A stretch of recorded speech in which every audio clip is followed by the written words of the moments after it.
Good morning student. मैं doctor Harish Kumar, associate professor political science, SK government girls college Sikar.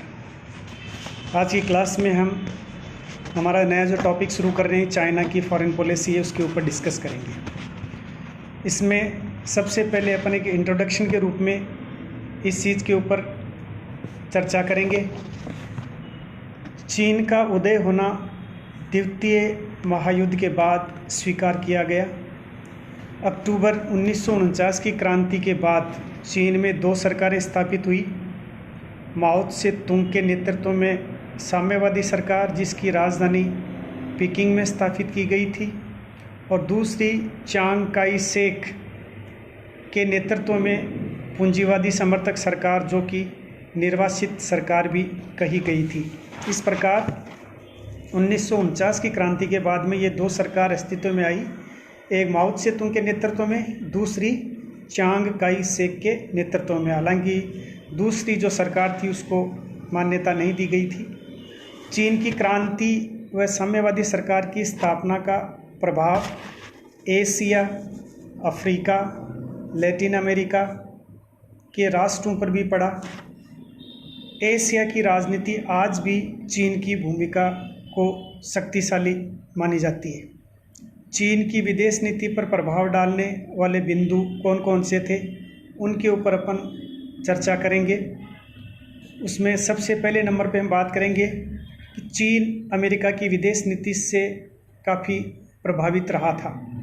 दूसरा, चीन साम्यवादी सोवियत संघ से भी प्रभावित रहा है, क्योंकि सोवियत संघ के अंदर भी साम्यवादी शासन है, वही संचालित था।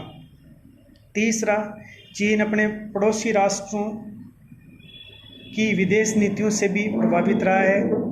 पड़ोसी जो राष्ट्र हैं वो समय समय पर इसको प्रभावित करते रहे। चौथी, अगर हम बात करें तो चीन एक बड़ी शक्ति के रूप में उभरने की लालसा भी रखता था। वो अमेरिका जैसी महाशक्ति की जो नीतियां थी उनको देखकर भी मोटिवेट हो रहा था। इसके अलावा चीन शक्ति संतुलन की भूमिका में भागीदारी रखना चाहता था। विश्व के अंदर जो पावर ऑफ बैलेंस है उसके अंदर चाइना ये चाहता था कि उसका भी उसमें रोल हो या उसकी जो भूमिका हो। इसके अलावा चीन की विदेश नीति में द्वितीय विश्व युद्ध का प्रभाव भी, जो 1939 से 45 तक लड़ा गया था, वह प्रभाव भी इसमें देखने को मिलता है। इसके अलावा चीन अपने राष्ट्रीय हितों को अधिक महत्व देना चाहता था। यद्यपि विश्व के अंदर जितने भी राष्ट्र थे वो सभी अपने राष्ट्रीय हितों को सर्वोपरि मान के चल रहे थे। उसी कड़ी में ही चाइना ने भी अपने राष्ट्रीय हित उनको महत्वपूर्ण माना। इसके अलावा चीन जनसंख्या से सबसे ज़्यादा प्रभावित था, क्योंकि चीन की जो जनसंख्या थी वो बहुत ज़्यादा थी। वर्तमान में भी विश्व में वो नंबर 1 पे चल रहा है। इसके अलावा चीन विचारधारा विशेष से प्रभावित हो रहा था, और चीन यूरोपियन जो राष्ट्र थे उनसे भी प्रभावित था। चीन की जो विदेश नीति में आज भी दुनिया के अलग अलग तरह के जो जातीय मतभेद हैं वो पाए जाते हैं। इस संबंध में हम जो मुख्य बातें हैं उन बातों के ऊपर हम चर्चा करेंगे। पहले नंबर पे हम देखते हैं कि चीन ने अपने पड़ोसी राज्यों पर अपना शासन करने का दृष्टिकोण बहुत पहले से ही अपना रखा था।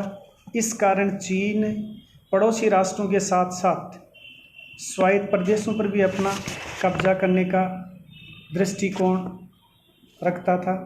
इन राष्ट्रों में जिनमें हम शामिल कर सकते हैं तिब्बत है, नेपाल है, मंगोलिया है, मंचूरिया है, सूडान है, कंबोडिया है, आदि जो राष्ट्र हैं जिन पर चाइना है वो अपना अधिकार जमाना चाहता था।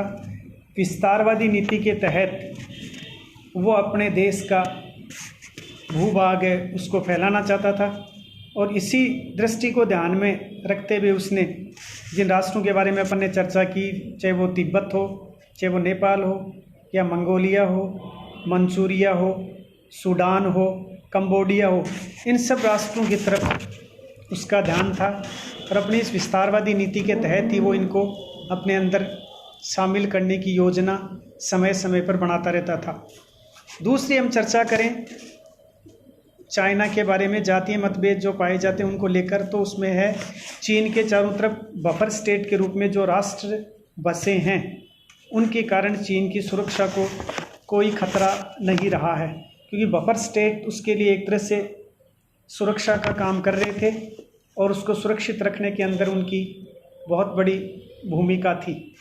चीन ने मंगोलिया, मंचूरिया, सूडान, इन सबसे ज़्यादा तिब्बत को महत्व दिया था और इसलिए आज भी चीन तिब्बत को अपना अभिन्न अंग है वो मानता रहा है और उसको लेकर समय समय पर भारत के साथ भी उसके विवाद चलते रहते हैं। इस प्रकार चीन ने बाहरी रूप से अपने देश के बाहर के राष्ट्रों को समर्थन देना शुरू करके विस्तारवादी नीति का ही उसने अनुसरण किया है, ताकि उसके माध्यम से उन राष्ट्रों को वो अपने साथ जोड़ सके और शामिल कर सके और अपनी जो विस्तारवादी नीति है उसके अंदर वो सफल हो सके। Thank you students.